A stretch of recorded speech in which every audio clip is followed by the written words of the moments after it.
לרוע הזה אסור לתת מדינה.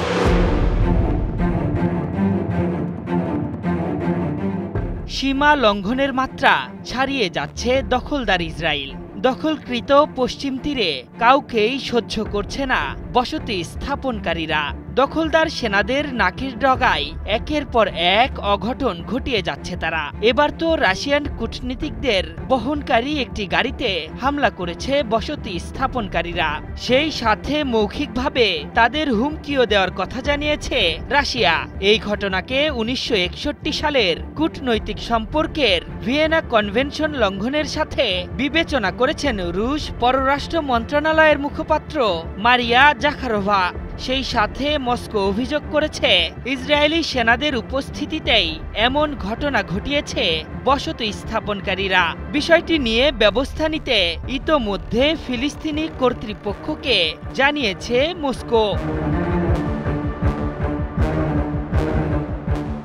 রুশ সংবাদ মাধ্যম আরটি জানিয়েছে মঙ্গলবার পশ্চিম তীরের রামাল্লা এবং জেরুজালেম থেকে ২০ কিলোমিটার উত্তরের বসতি গিভ আতের কাছে রুশ গাড়িতে হামলার ঘটনা ঘটে। মস্কোর দাবি, ইসরায়েলি সেনাদের সামনেই এক দল বসতি স্থাপনকারীরা হামলার ঘটনা ঘটিয়েছে। তবে দখলদার সেনাবাহিনীর হস্তক্ষেপ না করাকে রহস্যজনক বলে সমালোচনার পাশাপাশি জাখারোভা প্রশ্ন তোলেন, কেন তারা ঘটনাটিতে হস্তক্ষেপ করেনি। তার কথাই এমন নিষ্ক্রিয়তা কূটনৈতিক সুরক্ষা বিধিমালার পরিপন্থী।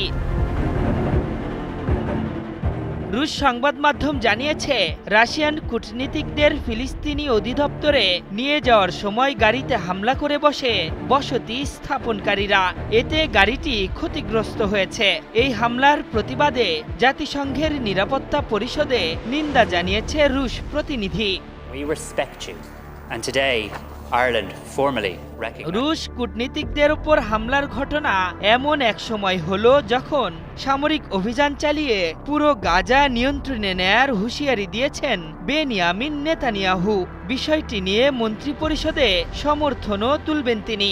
যদিও নেতানিয়াহুর এমন পরিকল্পনা বাস্তবায়নে মোটেও সায় দিচ্ছেন না ইসরায়েলি সেনাবাহিনী প্রধান জামির। তবে নেতানিয়াহুর পরিকল্পনায় একমত হতে না পারলে তাকে পদত্যাগের ঘোষণাও দিয়েছে নেতানিয়াহুর ঘনিষ্ঠ সামরিক কর্মকর্তা।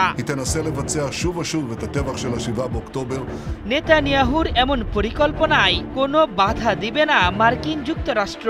ডোনাল্ড ট্রাম্প বলেছেন, গাজাবাসীর খাবার নিশ্চিতের দিকে নজর দিচ্ছে হোয়াইট হাউস। উপত্যকা দখলে নেওয়ার বিষয়টি পুরোপুরি নির্ভর করছে নেতানিয়াহুর ওপর।